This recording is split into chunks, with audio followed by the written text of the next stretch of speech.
Rudy Giuliani is the former mayor of New York City, and he is here with me now in the Quicken Loans Arena. How are you? We are back. Thanks for joining us. Pretty empty, but I'm back. That speech was received incredibly well here in the arena. People loved it. They ate it up. Beyond the arena, there were some Republicans who felt that it came across as too angry, that there was a possibility that that speech and others might turn off people in the middle who are still making up their minds. Are they doing too much hand-wringing? Is that what these conventions are supposed to be about? Is red meat? So I saw Frank Lunt's analysis of it where 70% of independents agreed with what I was saying. And I think another analysis, I actually got B+ from Democrats on that Benghazi attack.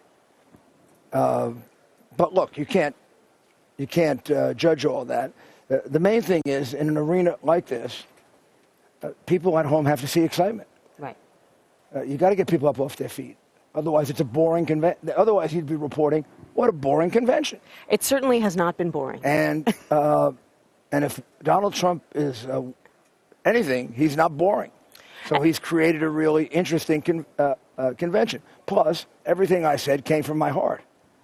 I have been a critic of her over Benghazi from the day it happened, because I do not believe if John McCain had been elected president, Benghazi would have happened. I believe it happened because Hillary Clinton turned down numerous requests to secure that facility, including after a truck or a bomb was lodged through it, big enough for a truck to go through. Mm-hmm. She turned down every request for security. Not personally. She was not involved in those security requests, which means she's an incompetent Secretary of State. It means that those questions don't typically rise to the level of the Secretary. They didn't rise to Secretary Powell's level either. Well, first of all, I doubt that. I know Secretary Powell. He's much more hands-on. But there were also diplomats who died when he was Secretary. Should he be held responsible for those deaths? I don't know if they were requesting security over and over and over again like they were in Benghazi.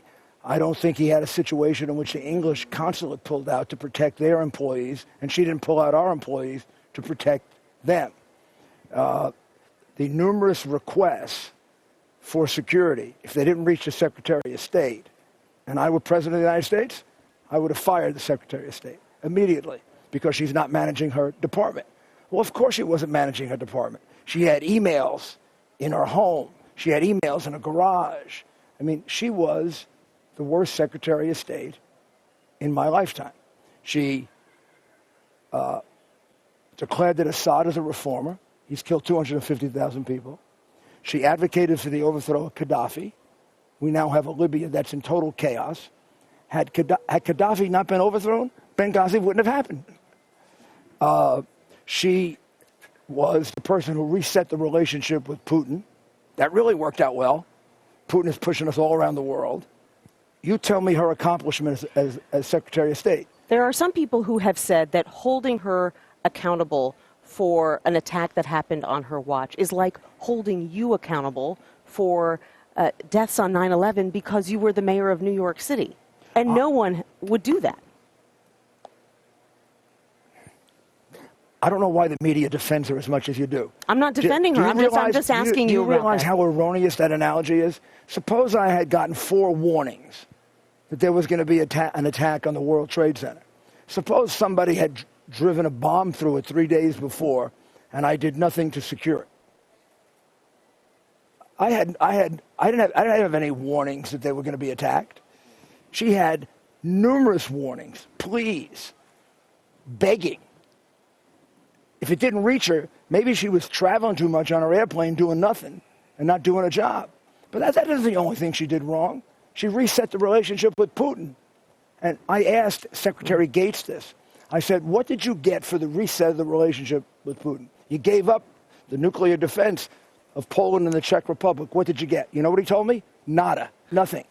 You said that the convention shouldn't be boring, and it has been anything but boring. Last night was especially exciting. So I want to ask you about that and about the decision to allow Ted Cruz to speak. Who came out of that episode looking like a winner? I think Donald Trump came out of it looking like the bigger man. He allowed his opponent to speak. He allowed his opponent to say what he wanted to say. And one might say he gave his opponent enough rope to hang himself. And he effectively hung himself by being a man who broke his promise, broke his word. Your word is your bond, I was taught, in life and in politics. He promised to support the Republican nominee, and he basically did what Rockefeller did to Goldwater, and Rockefeller could never get nominated as a Republican after that. He said this morning, I didn't promise to roll over if someone insulted my wife and suggested that my father may have been involved in killing JFK. Well, you know, Ted Cruz was hardly a saint during the election. In fact, most of the people in that election would tell you the sleaziest guy in the election was Ted Cruz, for what he did to Rubio, for what he did to Ben Carson.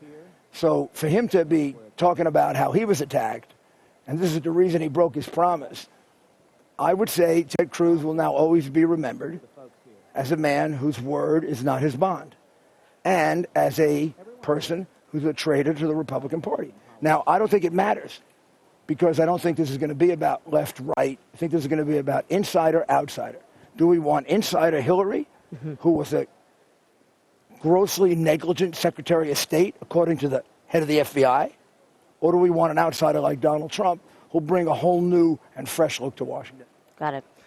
Former Mayor Rudy Giuliani of New York, thank you so much for being with us today. I really appreciate it. Safe travels back to New York. Thank you.